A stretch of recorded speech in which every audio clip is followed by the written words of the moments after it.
السلام عليكم ورحمة الله وبركاته.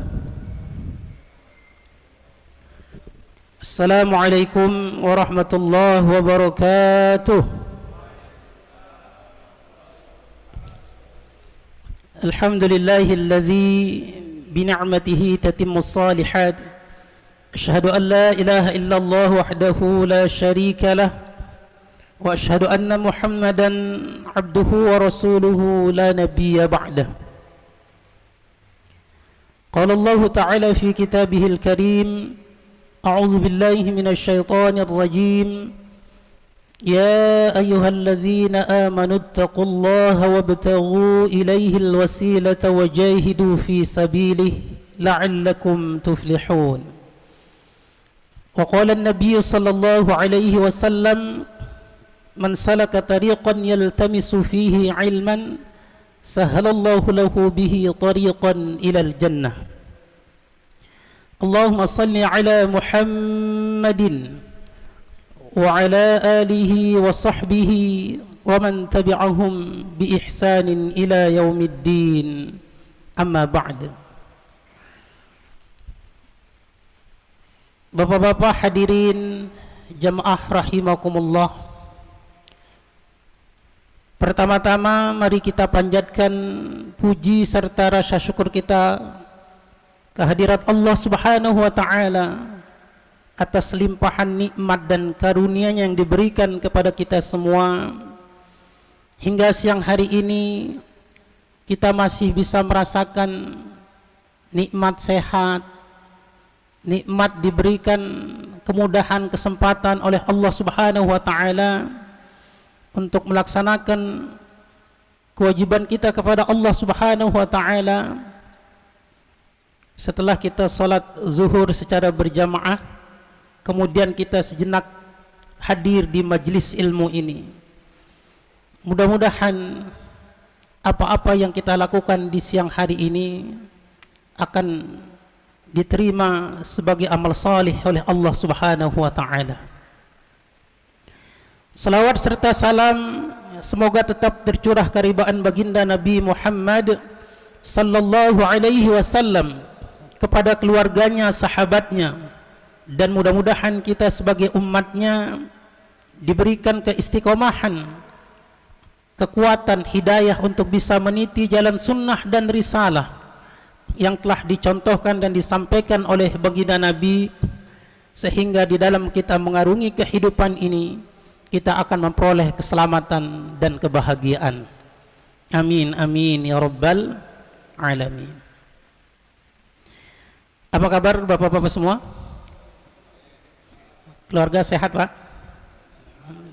Alhamdulillah. Udah makan? Oh belum. Oh mungkin puasa semua ya.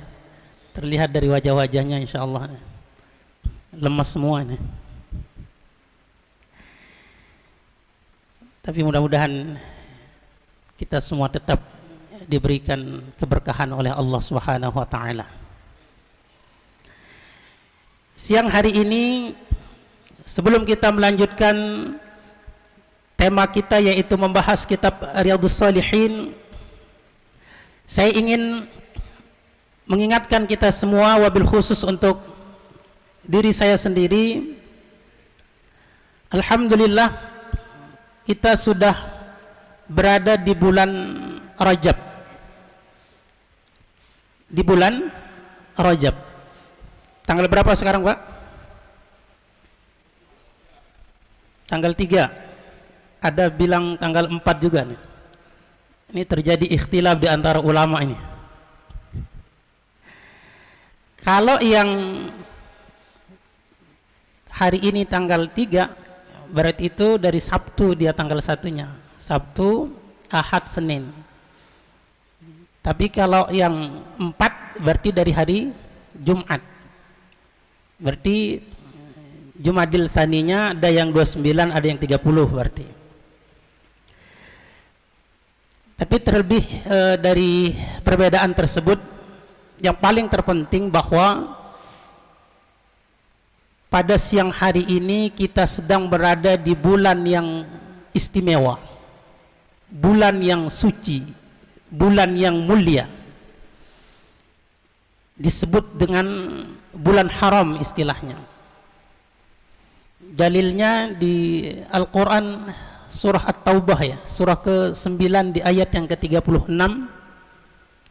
Tatkala Allah Subhanahu wa taala berfirman,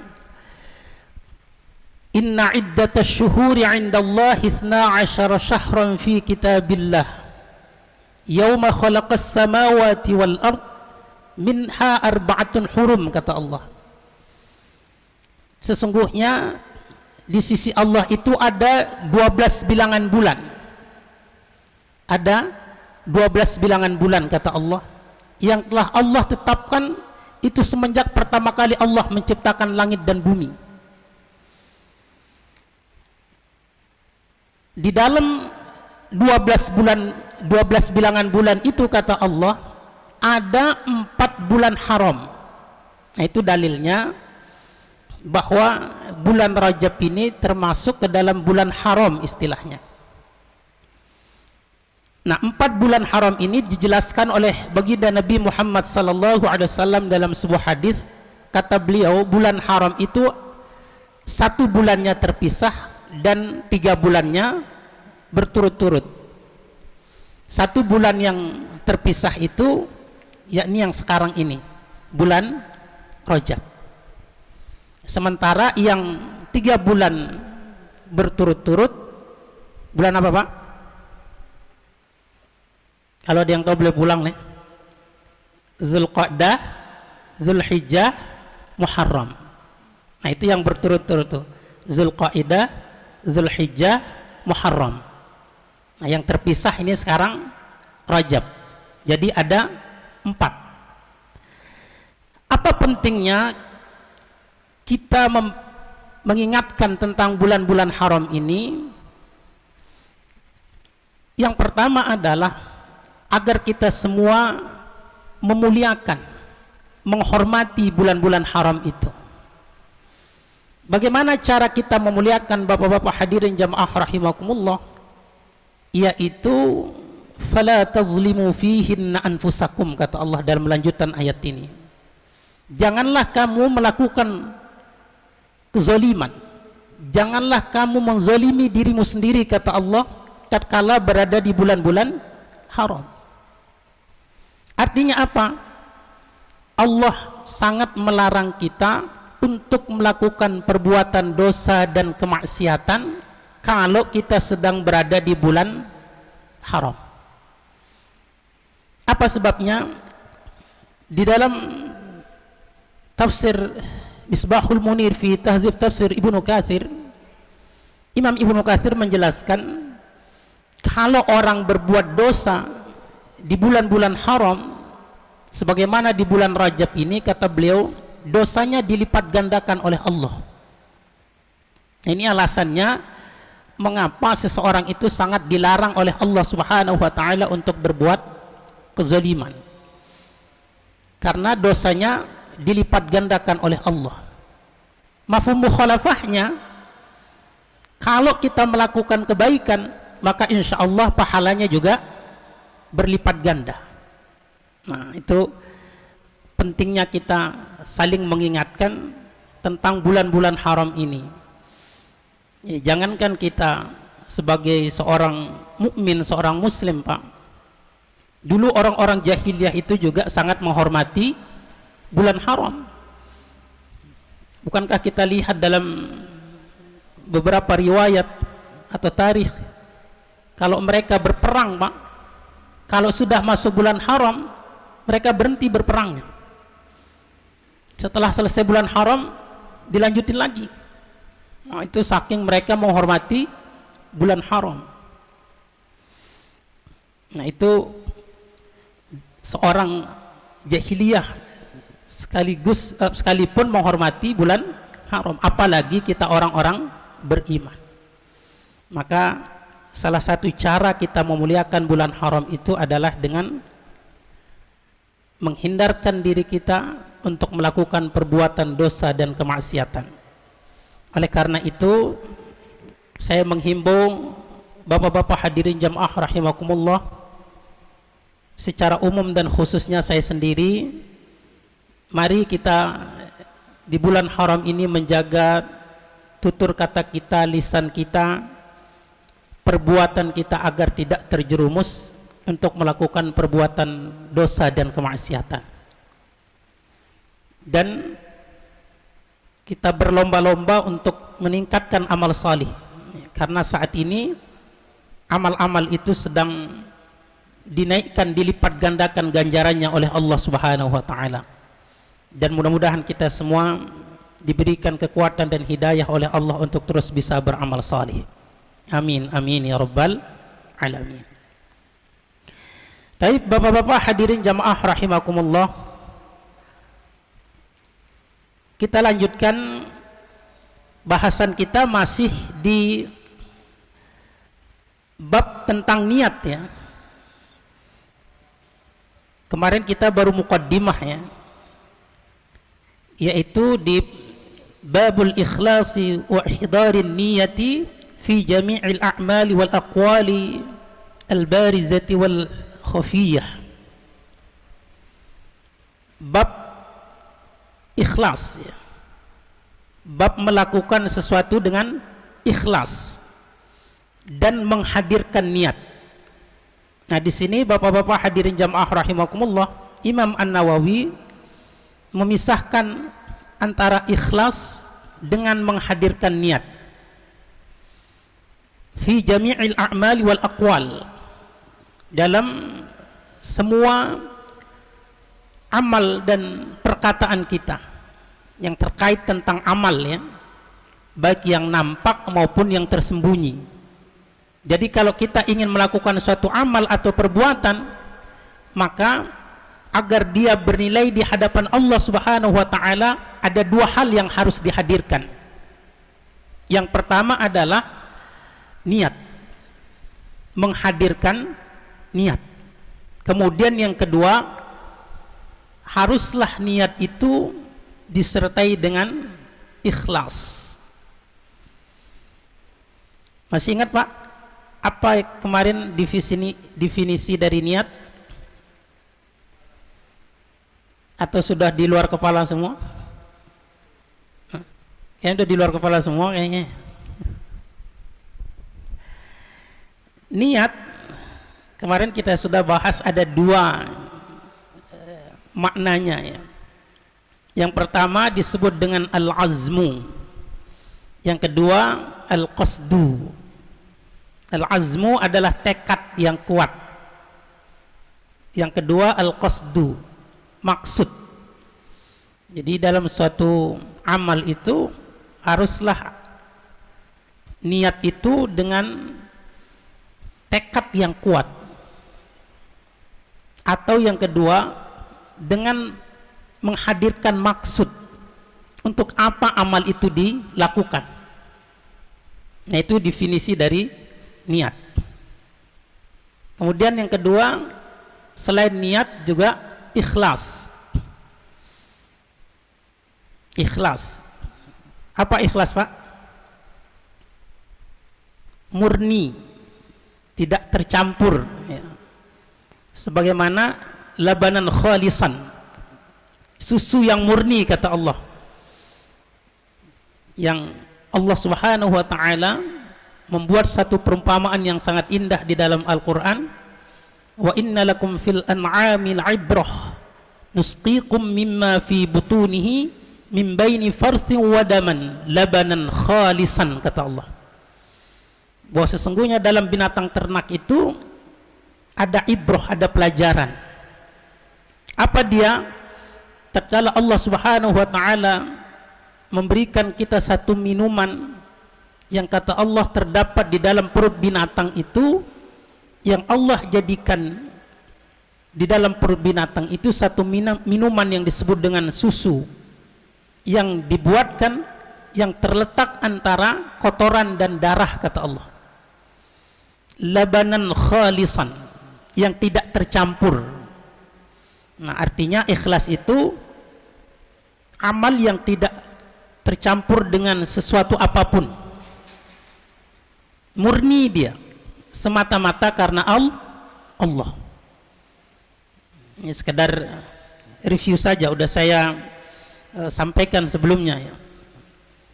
Karena saya lihat sudah di luar kepala semua ya. Di luar kepala mungkin di luar udah nggak ada yang nyangkut gitu. Jadi kita ulang lagi. Ya kalau belum paham juga nggak apa-apa sih, ulang lagi nih. Kalau belum paham ya. Mana dalilnya sesuatu itu harus dengan ikhlas? Sebagaimana Allah berfirman di surah Al-Bayyinah ya, sebagaimana juga Imam An-Nawawi menukil dalam bab ini ayat yang kelima dari surah Al-Bayyinah, tatkala Allah Subhanahu wa taala berfirman, A'udzu billahi minasy syaithanir rajim. Bismillahirrahmanirrahim. Wa ma umiru illa liya'budullaha mukhlishina lahud-din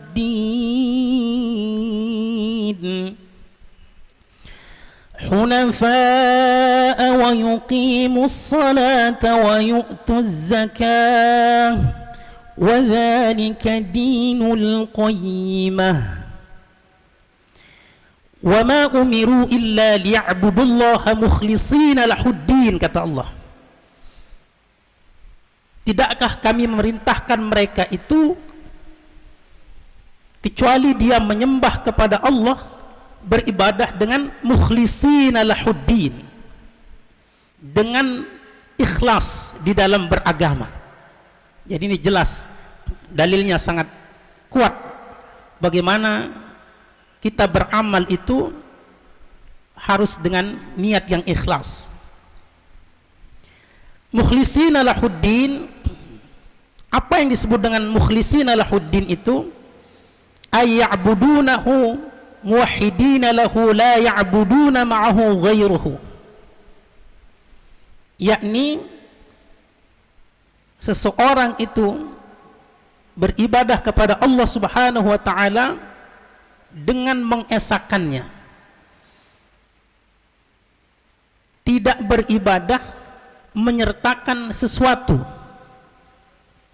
Artinya di dalam niatnya itu dia tidak menyertakan sesuatu apapun, tujuannya, maksudnya, tekadnya, barulah seseorang itu disebut dengan ikhlas.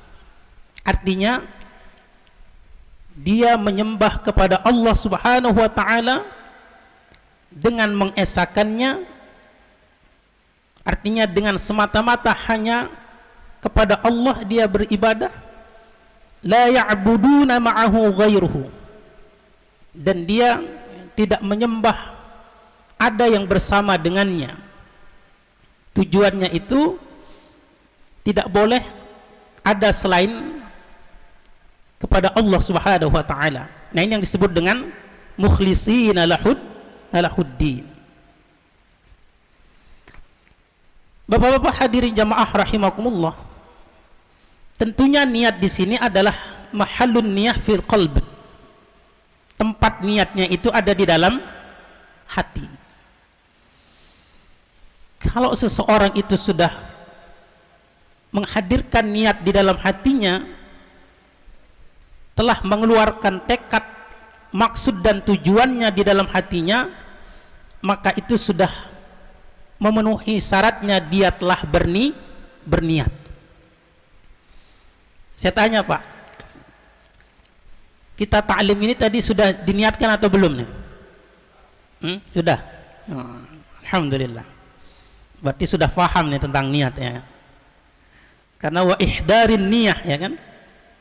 Niat itu harus dihadirkan.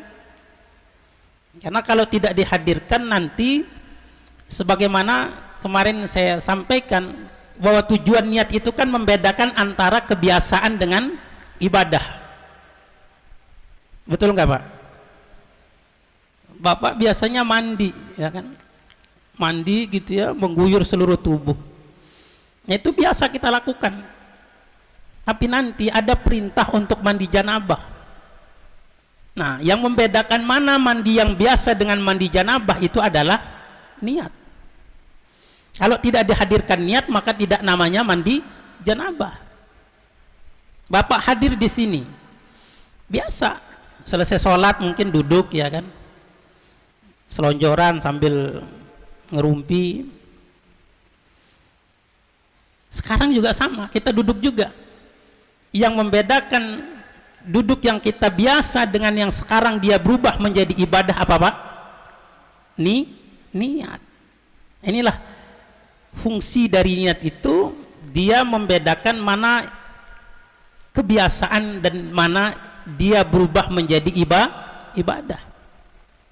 Maka kalau tadi tatkala Bapak hadir dengan niat hadir di majelis ilmu, maka dari semenjak itu Allah Subhanahu wa taala memberikan kita keberkahan, wabil khusus keberkahan yang diperoleh seseorang yang hadir di majelis ilmu.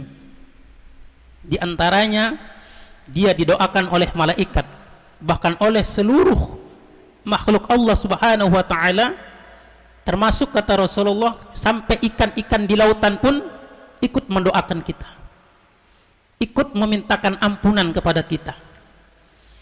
Ini keutamaan terbesar dari seseorang yang hadir di majelis ilmu.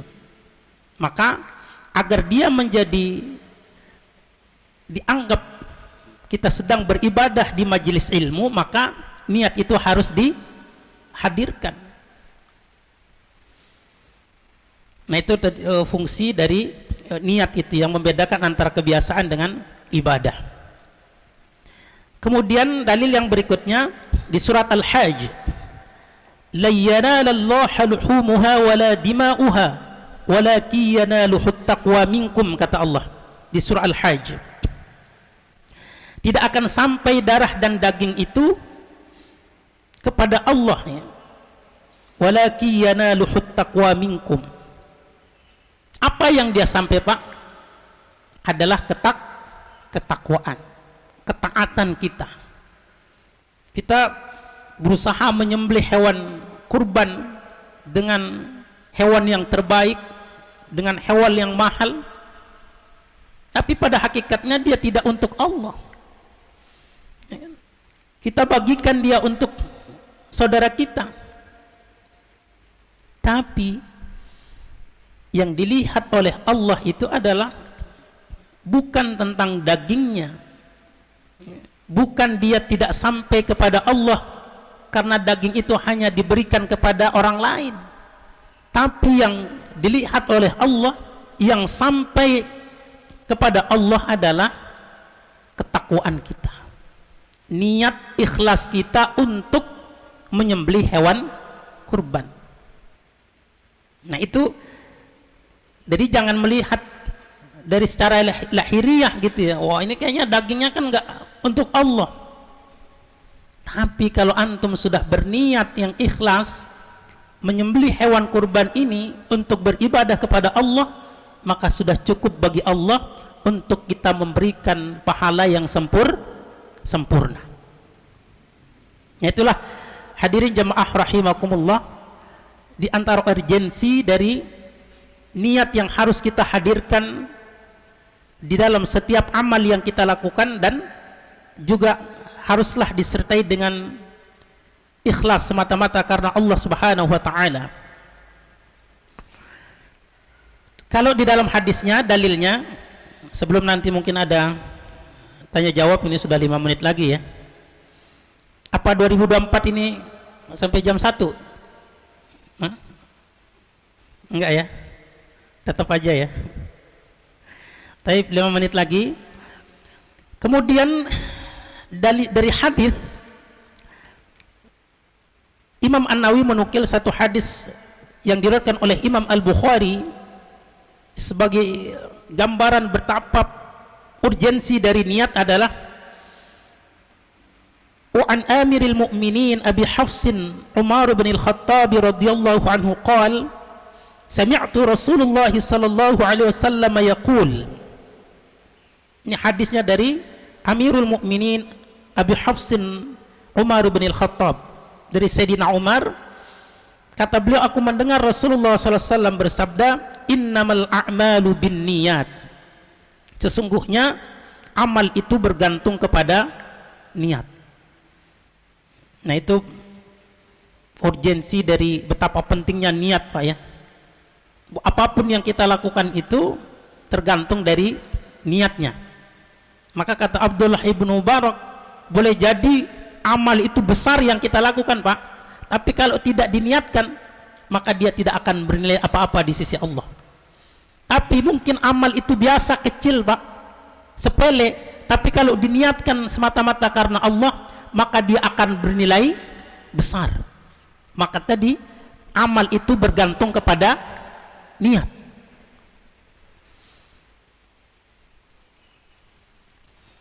Ini karena waktunya mungkin 5 menit lagi, saya ingin buka tanya jawab saja, Pak, ya.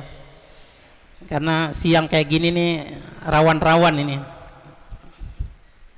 Sebenarnya saya pengen dialog saja gitu ya, biar ada tidak monolog begitu ya, ya untuk menghindari tidur sebenarnya. Silakan Pak, kalau ada yang mau ditanyakan berkenaan dengan niat.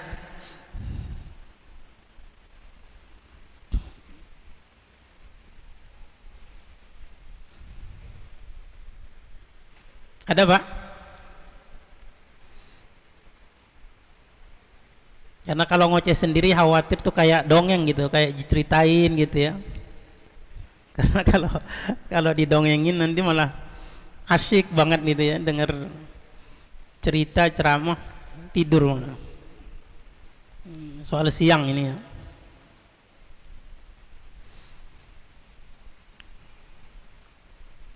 Ada, Pak? Apa sudah paham semua? Sudah paham semua ya? Kalau sudah paham, saya lanjutkan sedikit lagi kalau gitu.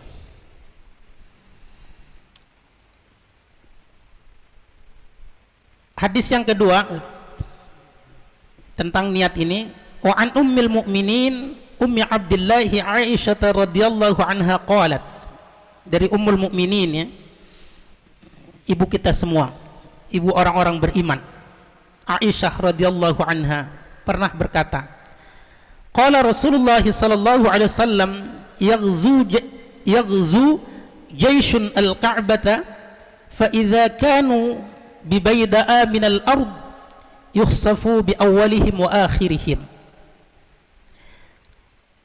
Kata Aisyah, aku pernah Rasulullah SAW pernah bersabda, ada satu pasukan yang ingin menghancurkan Ka'bah, Pak. Tatkala sampai di sebuah tempat di lapangan, atau ada yang disebut dengan Bibayda'a, ini nama tempat ya. Kemudian pasukan itu, kata Rasulullah, dihancurkan oleh Allah. Yukhsafu bi awwalihim wa akhirihim, semuanya dari yang depan sampai belakang, dari awal sampai akhir, semuanya, semua yang ada di situ manusia diratakan semua, dihancurkan semua. Yang menariknya apa, Pak? Qalat, berkata Aisyah, qultu, aku bertanya, ya Rasulullah, wahai Rasulullah, kaifa yukhsafu bi awwalihim wa akhirihim wa fihim aswaquhum wa man laysa minhum. Ya Rasulullah, bagaimana mungkin semua itu diratakan dengan tanah? Artinya ada pasukan yang tidak ingin menghancurkan Ka'bah, Pak, tapi semua dimusnahkan oleh Allah, termasuk orang yang lagi kerja, termasuk orang yang situ lagi belanja di pasar, semua diazab oleh Allah. Wa man lasta minhum wa man laysa minhum, qala yukhsafu bi awwalihim wa akhirihim thumma yub'atsuna ala niyatihim, muttafaqun alaih. Bagaimana mungkin ya Rasulullah semua itu dibinasakan? Bukankah ada yang lagi kerja, ada yang lagi ke pasar? Lalu bagaimana ini ya Rasulullah? Apa kata Rasulullah? Semua itu dibinasakan, semua dari awal sampai akhir, tapi yang membedakan apa, Pak? Niat mereka. Niat mereka. Mereka mungkin tidak berniat untuk menghancurkan Ka'bah, maka dia tidak akan diazab nanti di akhirat, walaupun saat itu diazab oleh Allah, artinya mendapatkan azab karena bersama dengan atau dekat dengan orang yang akan menghancurkan Ka'bah. Maka itulah kenapa Allah menyebutkan, takutlah kamu kepada azab Allah yang tidak hanya diperuntukkan bagi orang-orang berbuat dosa secara khusus, tapi juga semuanya. Nah itu salah satu firman Allah yang menyuruh kepada kita untuk khawatir, takut. Mungkin ada di antara kita salah seorang di tempat ini yang berbuat dosa, dia yang diazab Pak, tapi kita semua bisa kena. Nah, itu. Lalu bagaimana, kan kita tidak berbuat ya Allah, ya Rasulullah, kenapa saya dulu diazab? Nanti yang membedakan itu tatkala kita dibangkitkan, karena seseorang itu kata Rasulullah dibangkitkan sesuai dengan niatnya. Kalau kita tidak berbuat, maka insya Allah nanti tidak akan diazab. Maka yang hanya berniat tadi menghancurkan Ka'bah saja yang diazab. Nah itulah fungsi dari niat. Wallahu alam bissawab. Sudah jam 1 kurang ya. Mungkin itu yang dapat saya sampaikan pada pertemuan kita siang hari ini. Mari, karena antum mau bekerja, kita tutup dengan sama-sama baca hamdalah dan doa kafaratul majlis. Alhamdulillahi rabbil alamin, subhanakallahumma bihamdika, asyhadu an la ilaha illa anta, astaghfiruka wa atubu ilaik. Assalamualaikum warahmatullahi wabarakatuh.